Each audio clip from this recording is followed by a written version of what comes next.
취준생 브리핑 경력변호 전문가 신현정입니다. GS건설 23년도 채용이 시작이 돼서 공고가 올라왔고요. 신입사원과 함께 채용 연계형 인턴 직원을 선발을 합니다. 그래서 여러분들 채용 공고에 대한 정보를 같이 확인을 해보면서 자기소개서 어떻게 작성하는지 저와 함께 들어가 보도록 하겠습니다. 보통 우리가 토목공학이나 건축공학 우리 학생들 학교 다니면서 공부 되게 어렵죠? 막 엄청 많이 공부해요. 공부 분야도 상당히 많고요. 뭐 기술, 모델링, 법규 막 정말 공부하는 거 많잖아요. 자, 그렇게 공부할 게 많고 또 취업 분야가 딱 한정적이다 보니까 보통은 뭐 탈토, 탈건 이런 얘기 많이 하죠. 그래서 4학년 때 학교를 막 다니고 있는데 되게 오랜만에 만난 친구하고 인사를 딱 하면 아직도 토목공학 해? 이러면서 가슴 아프게 학교를 다녔을 텐데 GS건설 채용 기회가 찾아왔습니다. 자, 이번에 좋은 기회가 있는 만큼 여러분들 채용 정보 확인을 해보면서 여러분들 좋은 기업에 취업할 수 있는 기회를 한번 같이 잡아보도록 하겠습니다. 채용 직무를 저희가 한번 보면서 어떤 쪽에 채용이 있는지를 좀 살펴보려고 하는데요. 여기 잘 보시면요. 석사 이상 학위를 요구하는 것도 있고 어학 우수자를 우대한다고 아예 이렇게 색깔로 표시를 해놨거든요. 근데 보통 제가 한국건설기술연구원이라던가 건설과 관련된 쪽에 면접관을 상당히 많이 가는 편입니다. 자, 이쪽에 가보면은요.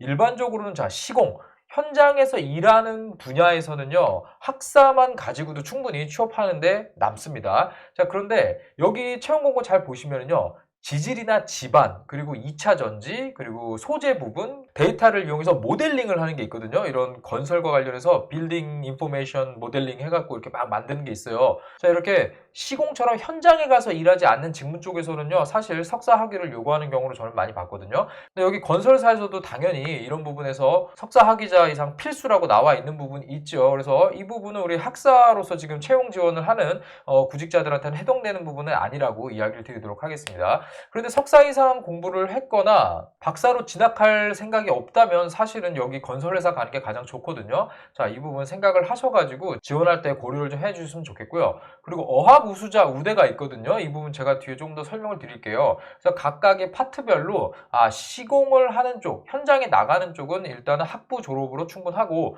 그 외에 제가 얘기 드린 이 직무에 대해서는 석사 학위가 필요하니까 이 부분은 잘 보시고 판단하시면 좋겠습니다. 그리고 채용 공고의 하단에 보면은요. 비공대, 그러니까 인문 상경 계열도 지원을 할 수 있는 직무가 표시되어 있습니다. 재경과 인사 파트죠. 그런데 재경과 인사에 빨간 점이 딱 찍혀 있죠. 일단 어학 성적이 상당히 괜찮아야 들어갈 수 있다는 걸 알 수 있겠고요.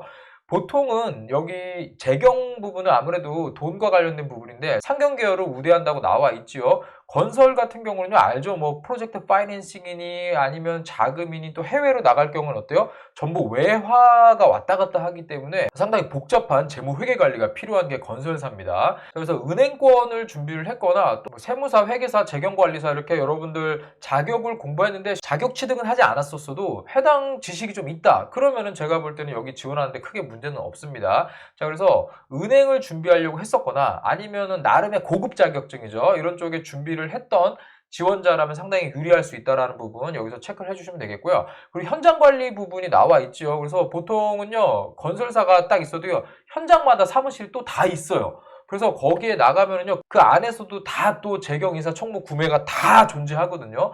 그래서 본사 외에 각각의 우리 회사의 사업 현장에 있는 곳에도 재경 파트가 나가 있어요. 거기가 해외일 수도 있거든요. GS건설 같은 경우는 해외에 상당히 많이 나가 있습니다. 제가 아까 빨간다, 자, 해외 급지로 파견된다고 생각하고 글을 쓰셔야 돼요. 왜냐면 지금 GS건설 같은 경우는 해외에서 새 먹거리를 찾기 위해서 노력하고 있다는 것들 상당히 많이 나오거든요.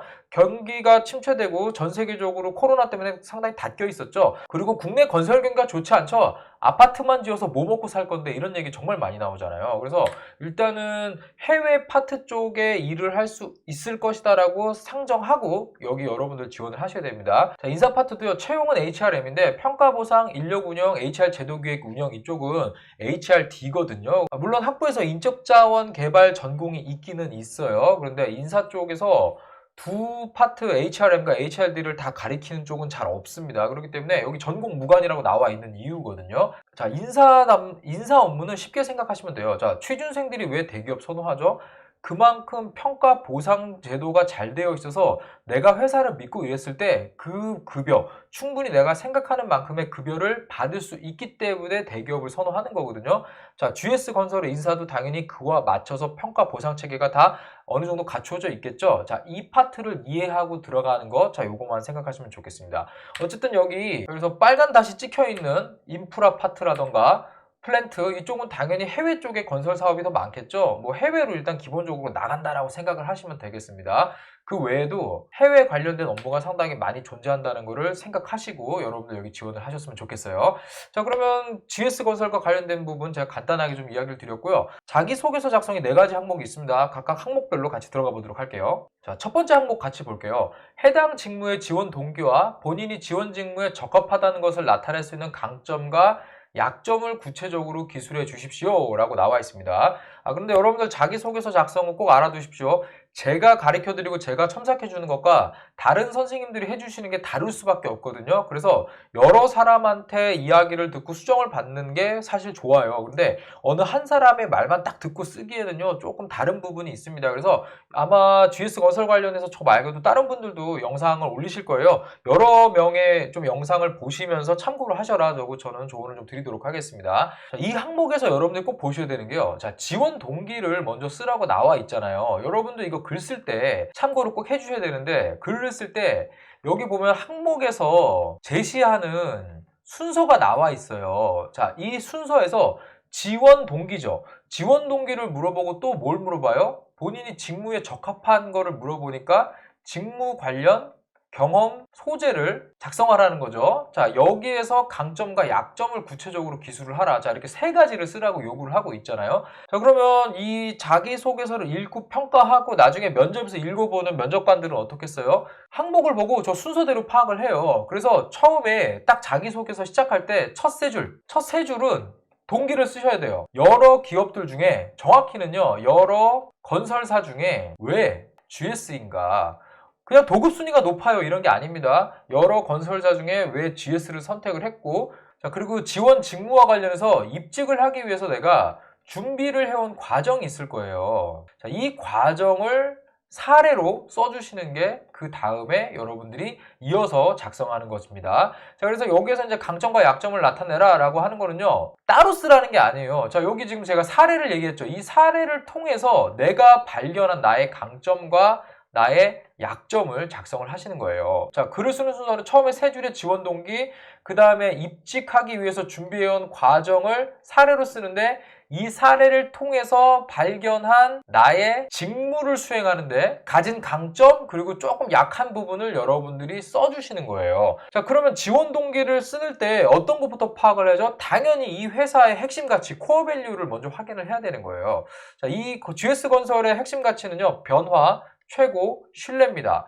자, 이 중에서 여러분들이 타겟팅되는, 여러분들이 머릿속에 딱 들어오는 내가 뭔가 연결할 수 있는 게 있는지를 여기서 일단 파악을 하시고 여기서 골라서 쓰시는 게 가장 좋거든요. 근데 여기서 조금 쉬운 거는 제가 볼 때는 최고나 변화나 신뢰인데, 자, 변화 같은 경우는요, 지금 해외 쪽으로 눈을 많이 돌려서 수익을 계속해서 내고 있죠. 수익을 다변화하려고 노력을 하죠. 자, 이 부분이 건설사에 있어서 변화된 파트다라고 보시면 되겠고요.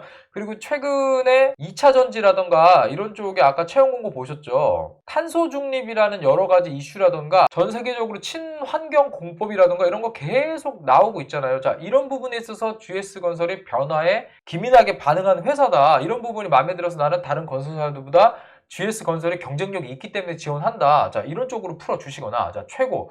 GS건설 하면 일단 업계에서 순위권이잖아요. 그래서 건설 인력으로서 전문가로서 최고의 회사에서 최고의 인재로 성장하기 위해서 GS건설을 선택했다. 이런 식으로 풀어내셔도 좋고요. 자, 신뢰 같은 경우는요, 우리가 GS건설 하면 자이 아파트 아니겠습니까? 자이 아파트 하면은 딱 벌써 이 브랜드 파워가 느껴지지 않습니까? GS건설이 가지고 있는 브랜드 파워에 대한 신뢰. 자, 이런 쪽으로 여러분들이 지원 동기를 여러 건설사 중에 왜 GS건설인지를 쓰세요. 자, 여기에서 여러분들이 파악한 내용들을 가지고 한 3줄 정도를 쓰신 다음에 그 다음에 여러분들이 제가 여기서 경험 소재라고 이야기 드리는 부분이요. 4번 항목에 가면은요. 아예 교과목을 작성을 하라는 부분이 4번에 나오거든요. 그래서 여기서 내가 준비를 해온 부분, 직무에 적합하다는 거를 뭔가 내가 수업을 들었던 거 이런 걸로 풀어내면 안 됩니다. 4번에 쓰라고 대놓고 나오기 때문에 1번 항목에서 공부를 하면서 이 직무에 대해서 관심을 갖게 되고 내 직업으로 생각하게 됐다. 아, 이거 아니에요, 여러분들. 여기서는